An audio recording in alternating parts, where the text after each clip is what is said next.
अस्सलाम वालेकुम स्टूडेंट्स, मैं हूं राव जहांज़ेब अपने यूट्यूब चैनल फिजिसिस्ट जहांज़ेब के साथ। स्टूडेंट्स, इस लेक्चर में हम चैप्टर नंबर 14 इलेक्ट्रोमैग्नेटिज्म का जो पोर्शन हमारा बाकी था वो डिस्कस करेंगे, और जिसमें हम देखेंगे कि अगर किसी चार्ज पार्टिकल को इलेक्ट्रिक फील्ड या मैग्नेटिक फील्ड में रख दिया जाए तो वो किस तरीके से बिहेव करता है। ठीक है, तो इसके लिए हम पहले देख लेते हैं कि आया कि इलेक्ट्रिक फोर्स और मैग्नेटिक फोर्स ये चार्ज पार्टिकल के साथ किस तरीके से बिहेव करती हैं। तो पहले बात कर लेते हैं कि इलेक्ट्रिक फील्ड जो है वो क्या करता है चार्ज पार्टिकल के साथ। इलेक्ट्रिक फील्ड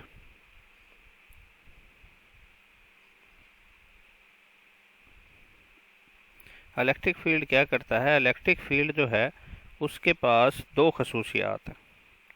एक ये कि वो चार्ज को एक्सेलरेट भी कर सकता है। ठीक है, चार्ज को एक्सेलरेट भी कर सकता है। दूसरा, डिफ्लेक्ट भी कर सकता है।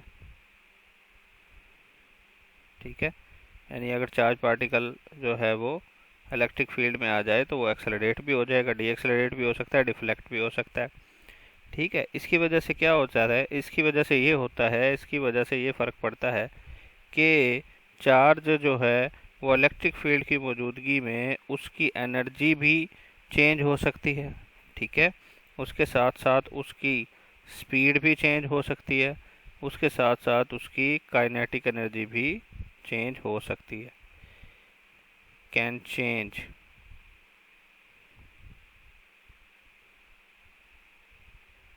इन इलेक्ट्रिक फील्ड, ये इलेक्ट्रिक फील्ड की प्रॉपर्टी थी। अगर बात कर ले मैग्नेटिक फील्ड की कि मैग्नेटिक फील्ड जो है वो किस तरीके की फोर्स है, तो देख लेते हैं। मैग्नेटिक फील्ड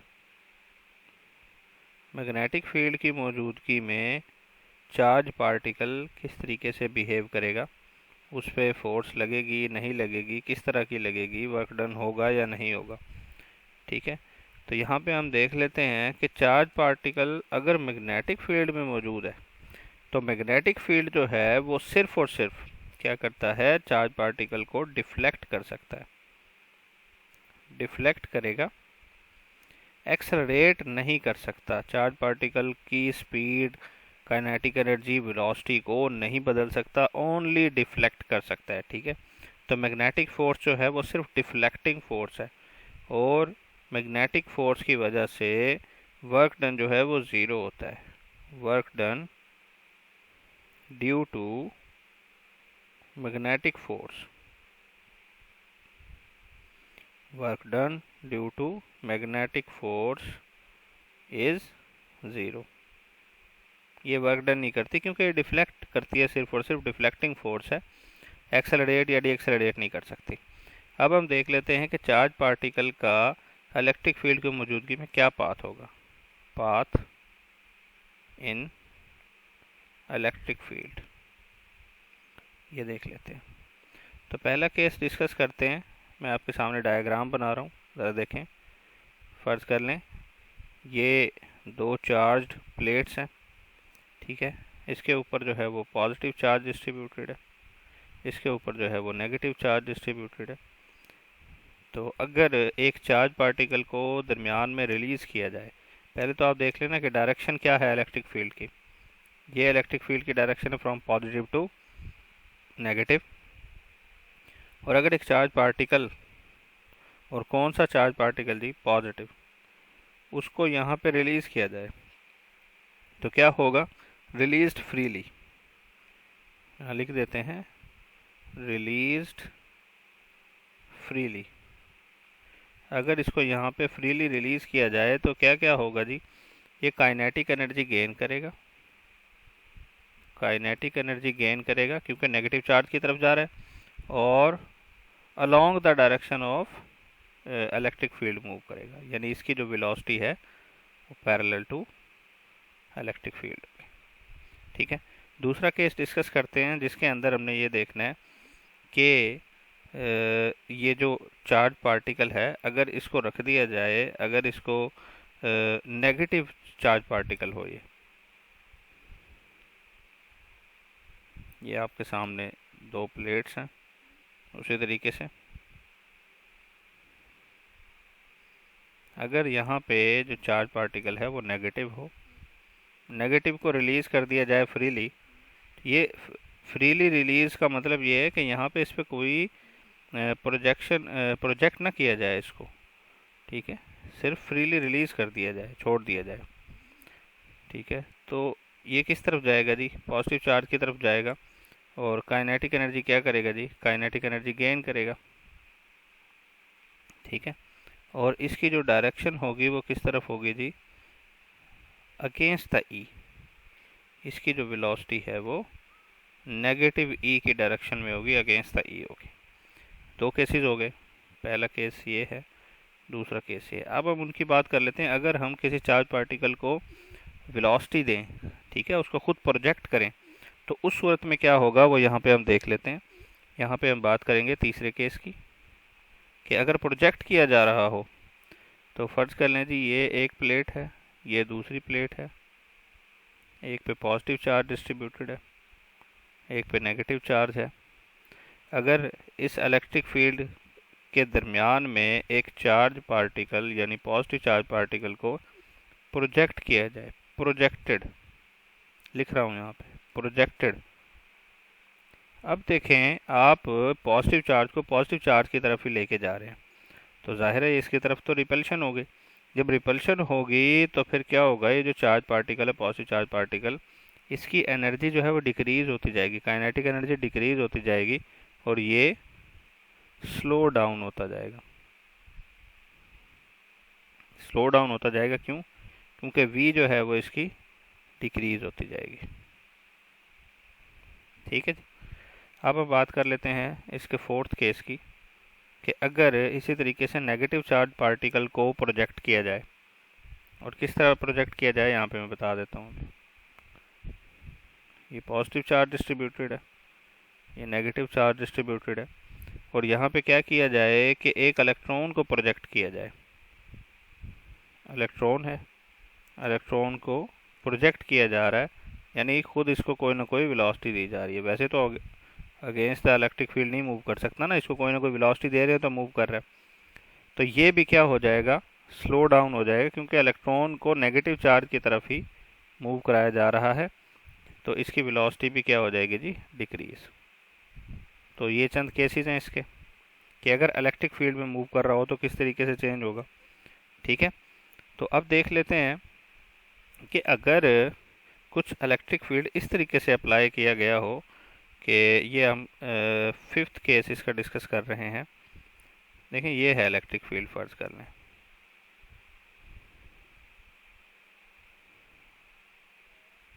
ये देखें जी, ये एक प्लेट है, इस पे पॉजिटिव चार्ज है,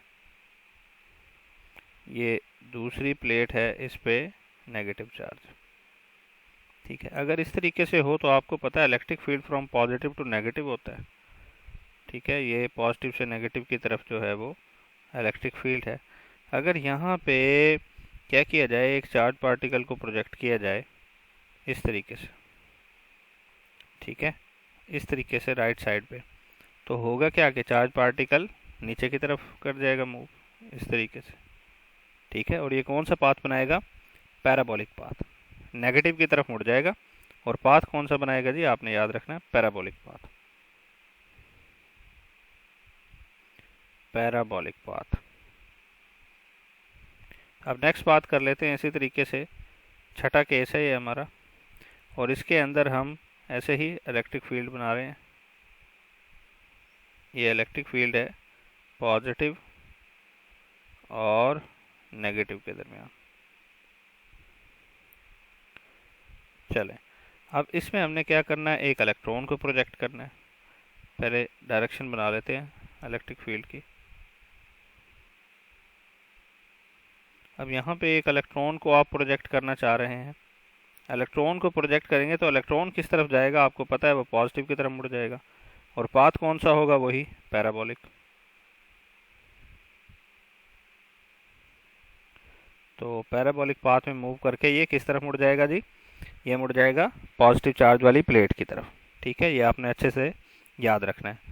अब बात कर लेते हैं कि अगर चार्ज पार्टिकल को मैग्नेटिक फील्ड में मूव कराया जा रहा हो तो वो कैसे मूव करते हैं, ठीक है, तो यहाँ पे हम लिख लेते हैं possible paths in magnetic field. Possible paths in magnetic field.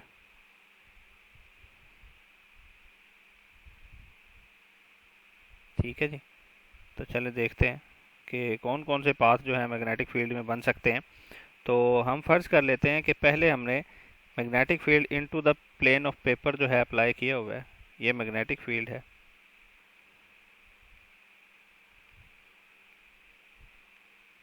यहाँ पे मैग्नेटिक फील्ड अप्लाई किया हुआ है into the plane of paper, और एक प्रोटॉन जो है वो perpendicular to the magnetic field आ रहा है।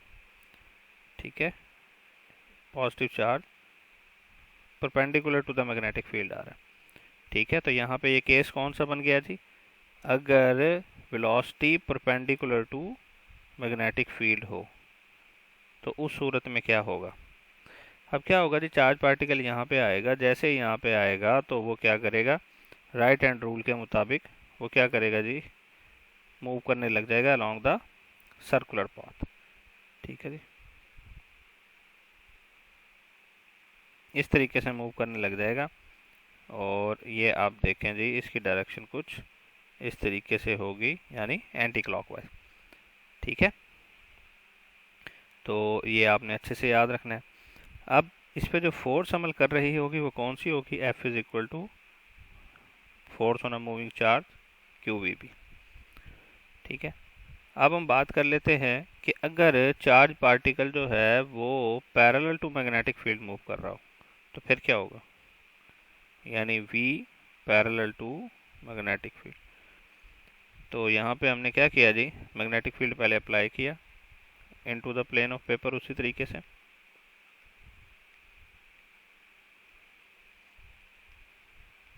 तो बल्कि यहाँ पे हम मैग्नेटिक फील्ड जो है वो इस तरीके से अप्लाई कर लेते हैं कि इसकी डायरेक्शन को इजीली हम बता सकें। तो मैग्नेटिक फील्ड को अप्लाई कर लेते हैं राइट साइड पे। ठीक है, इसको कैंसिल कर लेते हैं। देखें जी, मैग्नेटिक फील्ड जो है वो कंसीडर कर लिया कि लेफ़्ट से राइट है, इस तरीके से ये मैग्नेटिक फील्ड की डायरेक्शन शो करवा रखी है। अच्छा, अब हम क्या कहते हैं कि अगर चार्ज पार्टिकल भी इसी तरीके से मूव कर रहा हो राइट साइड, तो अगर ये पैरेलल है तो क्या होगा कि इस पे कोई फोर्स अमल नहीं करेगी और ये स्ट्रेट लाइन में ही गुजर जाएगा। ठीक है, तो आप क्या कहेंगे जी, नो फोर्स, इस पे कोई फोर्स एक्ट नहीं करेगी और ये किस तरह मूव कर जाएगा, स्ट्रेट लाइन में।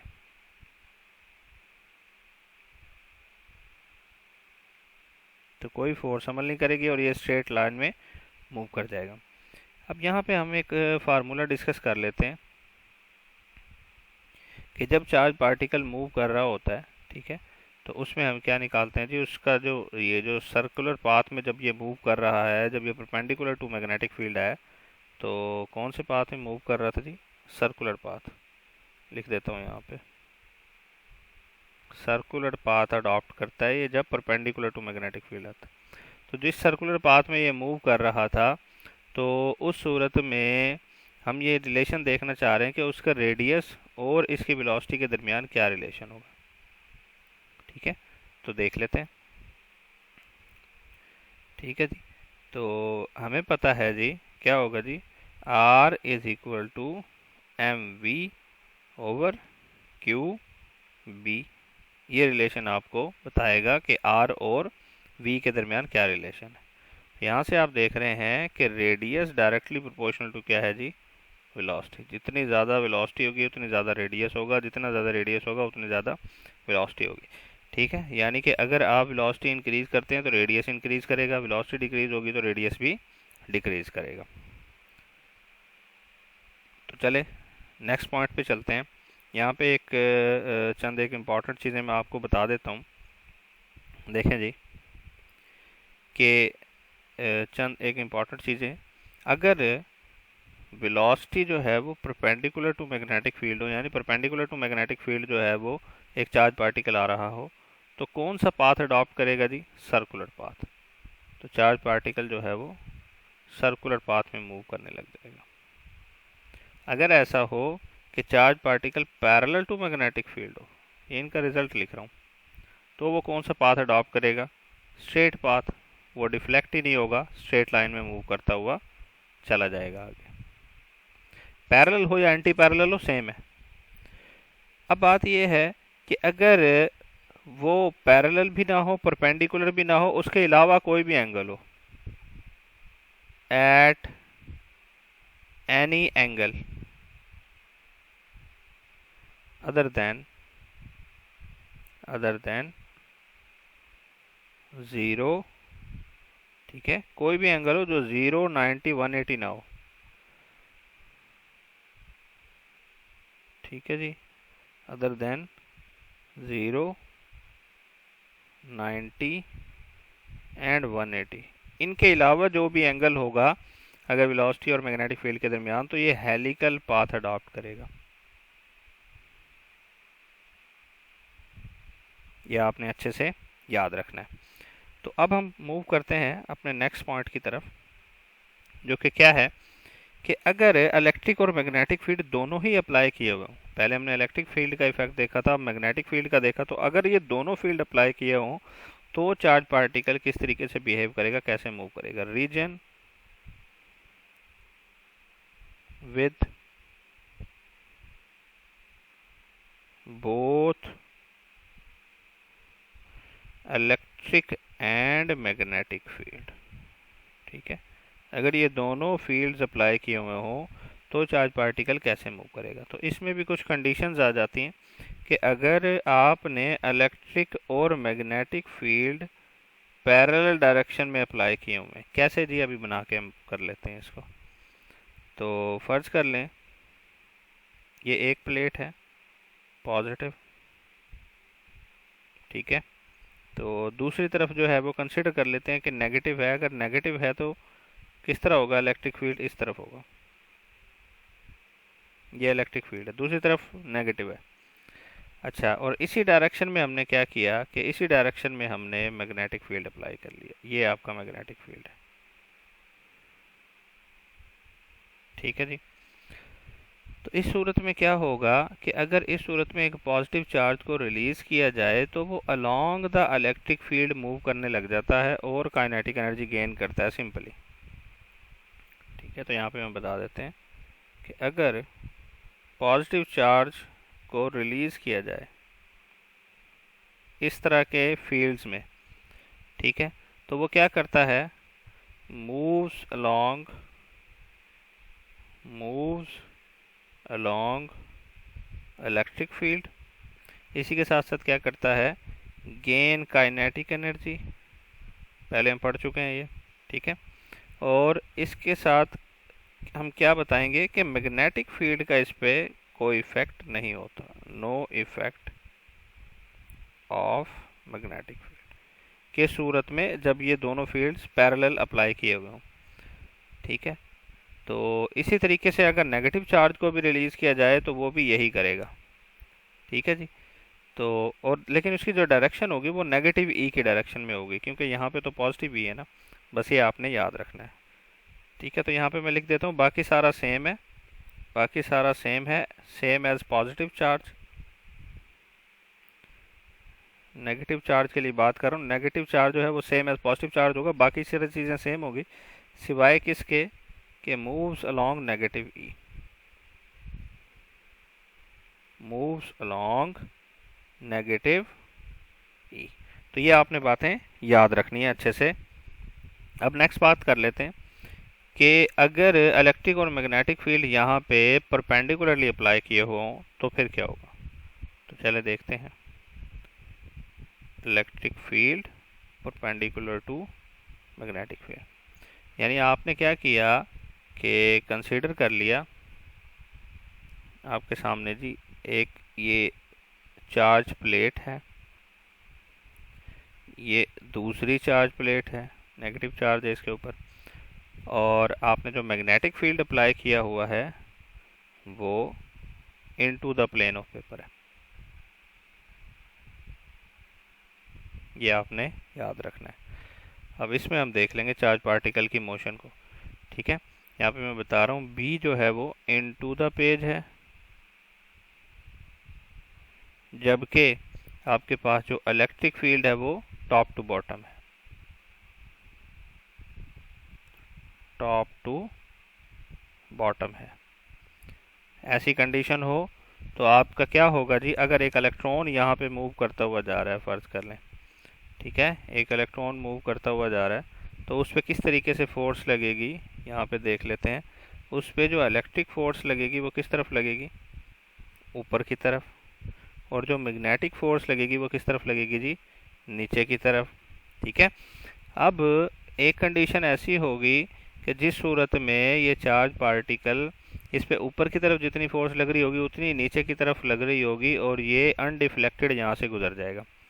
ठीक है, तो वो कौन सी फोर्स होगी जी, वो लॉरेंट्ज फोर्स होगी। ठीक है, वैसे इस कोई भी कंडीशन हो, जब इस पे फोर्स लग रही होगी तो फोर्स कौन सी होगी, लॉरेंट्ज फोर्स होगी, एफ लॉरेंट्ज, जो कि बराबर होती है किसके जी, electric force plus magnetic force. ठीक है, जिसको हम ये भी लिख सकते हैं Q E plus Q V cross P. ठीक है, ये भी लिख सकते हैं। तो जब ऐसा हो जाए कि इलेक्ट्रिक फोर्स जो इस पे अमल कर रही है वो बराबर हो किसके जी, मैग्नेटिक फोर्स के, तो उस सूरत में क्या होगा, ये अनडिफ्लेक्टेड गुजर जाएगा चार्ज पार्टिकल। तो यहाँ पे हम इक्वेशन बना लेते हैं, Q E is equal to Q V P. ठीक है जी, Q E is equal to Q V B. अब क्या होगा कि अगर Q is equal to Q V B है तो यहाँ से ई किसके बराबर आ जाएगा, E is equal to V B, और यहाँ से जो आपका v है वो बराबर आ जाएगा e ओवर p के। ये एक बहुत इंपॉर्टेंट इक्वेशन है, इसको वेलोसिटी सिलेक्टर इक्वेशन भी कहते हैं।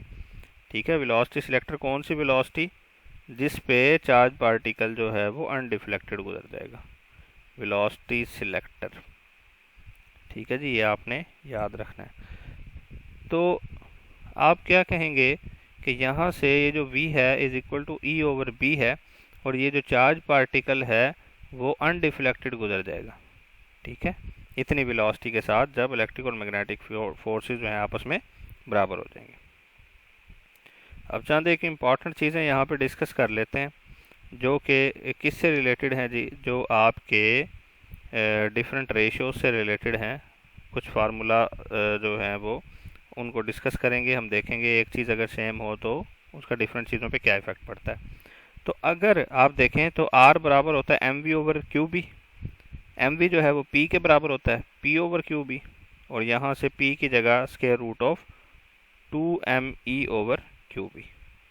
ठीक है, तो अगर यहाँ से देखें तो अगर स्पीड यहाँ पे कांस्टेंट हो, स्पीड कांस्टेंट हो तो फार्मूला कौन सा लगेगा, R is equal to m v over q b, और अगर वेलोसिटी कांस्टेंट है तो R का m और q के साथ इन्वर्स रिलेशन आ जाएगा। तो इसके लिहाज से अगर इलेक्ट्रॉन के रेडियस, इलेक्ट्रॉन कितना रेडियस अडॉप्ट करेगा और प्रोटॉन कितना रेडियस अडॉप्ट करेगा, वो 1:1836 होगी। प्रोटॉन और ड्यूट्रियम का देखें तो 1:2, प्रोटॉन और आपका क्या हो जी ट्राइटियम हो तो उनकी रेशो देखें तो 1:3। प्रोटियम, ड्यूट्रियम, ट्राइटियम, इन तीनों के दरमियान में हमने क्या किया, रेशो देख ली। इसी तरीके से कर्वेचर की रेशो देखें तो कर्वेचर ऑफ इलेक्ट्रॉन और कर्वेचर ऑफ प्रोटियम या प्रोटॉन जो है वो 1836 रेशो 1 होगा। देखें यहाँ पे एक चीज़ इंपॉर्टेंट है जो आपकी देखने वाली है कि रेडियस जो है वो इन्वर्सली प्रोपोर्शनल टू कर्वेचर होता है, ये आपने अच्छे से याद रखना है। इसी तरीके से कर्वेचर ऑफ प्रोटियम और ड्यूट्रियम 2:1, कर्वेचर ऑफ प्रोटियम और ट्राइटियम 3:1। इसी तरीके से आप ये देखें कि प्रोटॉन और अल्फा पार्टिकल, ड्यूट्रियम और अल्फा पार्टिकल, इन तमाम की रेशो ली गई है, ये आपने अच्छे से याद रखना है। अगर मोमेंटम सेम हो तो R is equal to m v over b q, और एम वी की जगह P लिखा, तो चूंकि मोमेंटम सेम है तो R का Q के साथ इन्वर्स रिलेशन बन जाएगा, और इस तरीके से ये तमाम रिलेशन निकले हुए हैं। ठीक है, ये सारे रेशोज। तीसरा जो है एनर्जी, वो मैंने आपके लिए जो है ना यहाँ पे छोड़ दिया। अगर E यानी एनर्जी सेम हो तो उस सूरत में ये रेशियोज क्या बनेगी, ये एक असाइनमेंट के तौर पे या आपने इसको करना है, तो इसको याद रखना है। तो चलें जी नेक्स्ट देखें। अब हम देख लेते हैं कि अगर ये जो वेलोसिटी है ये परपेंडिकुलर टू मैग्नेटिक फील्ड हो, ठीक है, तो कैसी शेप बनती है जी। आपको पता है कि सर्कुलर शेप बनती है, तो इसके क्या क्या फार्मूलाए हो सकते हैं, और ये जो रेडियस होता है जो कि एक चार्ज पार्टिकल अडॉप्ट करता है, इसका डिफरेंट टर्म्स के साथ क्या रिलेशन हो सकता है, ये डिस्कस करेंगे। ठीक है, तो हम क्या कहेंगे, इक्वेशंस किस सूरत में जी, when velocity is perpendicular to magnetic field. इस सूरत में क्या इक्वेशंस होंगी। तो पहले तो हम बता देते हैं कि इस जो शेप होगी वो क्या होगी, सर्कुलर। शेप जो होगी वो क्या होगी जी, सर्कुलर होगी इस सूरत में। ठीक है, अगर सर्कुलर शेप होगी और हम क्या कह रहे हैं कि दोनों फील्ड्स अप्लाई किए हुए हैं, और एक सूरत ये आती है कि जिसमें इलेक्ट्रिक फोर्स और मैग्नेटिक फोर्स आपस में क्या हो जाती है, बराबर। तो इलेक्ट्रिक फोर्स जो है यहाँ पे हम लिख लेंगे जी।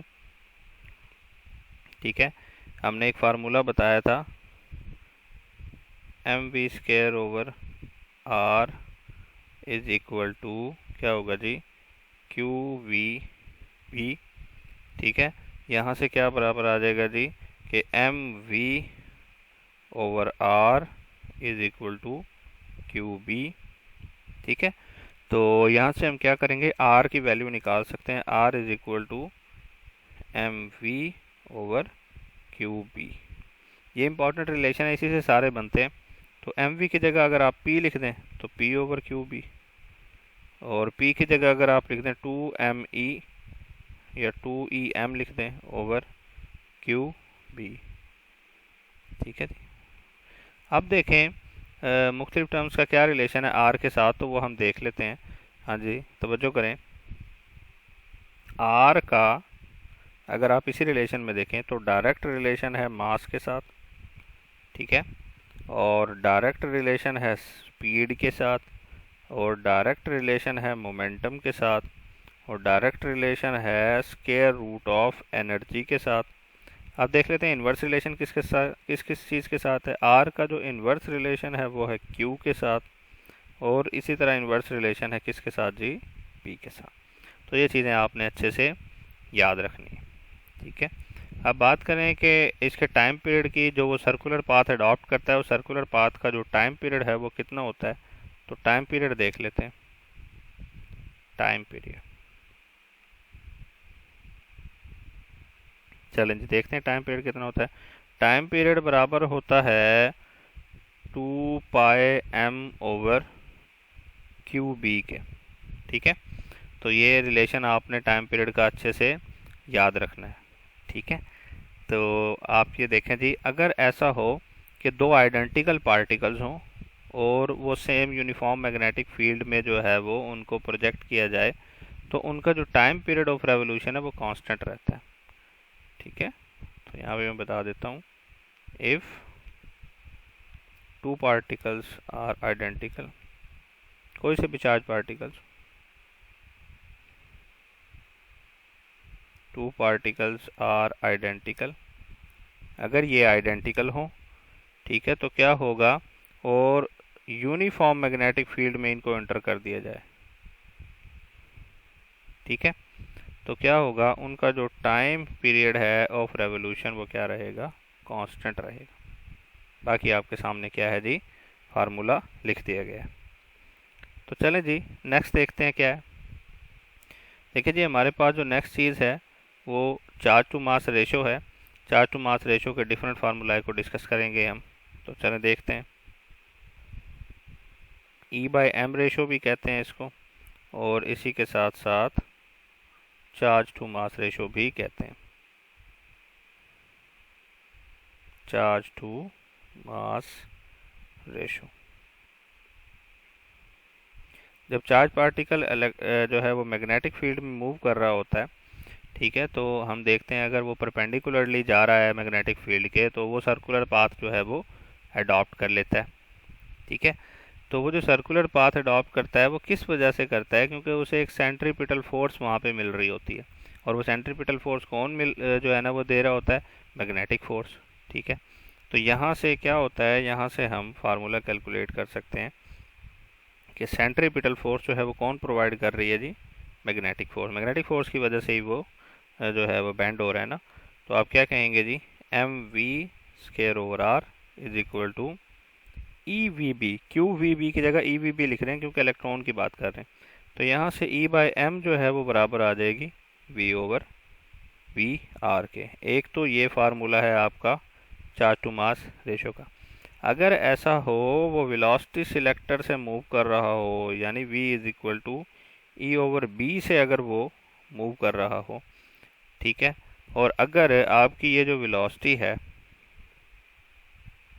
वो बराबर हो v is equal to 2ev over m के, तो इन दोनों सूरतों में क्या फार्मूला बनेगा, इन दोनों सूरतों में इस पहली कंडीशन में ये फार्मूला बनेगा e by M is equal to e over B square r.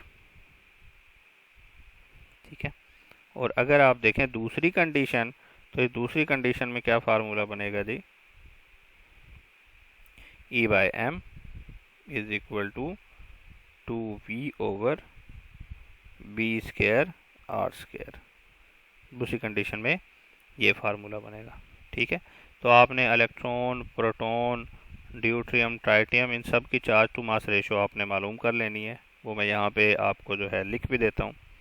ठीक है जी, तो अगर बात करें किसके लिए जी, इलेक्ट्रॉन के लिए,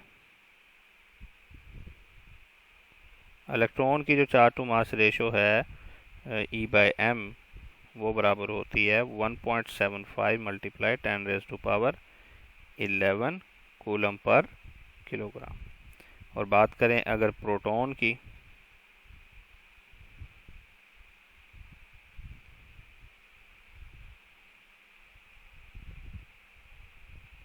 ठीक है, तो उस सूरत में क्या होगा जी, उसकी जो चार्ज टू मास रेशो होगी वो बराबर होगी किसके जी, 9.6 multiply 10 raise to power 7 coulomb per kilogram. अब देख लेते हैं ड्यूट्रॉन की। ड्यूट्रॉन की जो चार्ज टू मास रेशो है वो बराबर होती है किसके जी, जो है ना आप देखें हाफ ऑफ प्रोटॉन हो जाएगी ना, तो 4.8 multiply 10 raise to power 7 coulomb per kilogram. तो नेक्स्ट देख लेते हैं जी किसकी जी, ट्राइटियम की। तो ट्राइटियम की जो चार्ज टू मास रेशो होती है वो बराबर होती है किसके जी, वो 1/3 होती है प्रोटॉन के, तो 3.2 multiply 10 raise to power 7 coulomb per kilogram.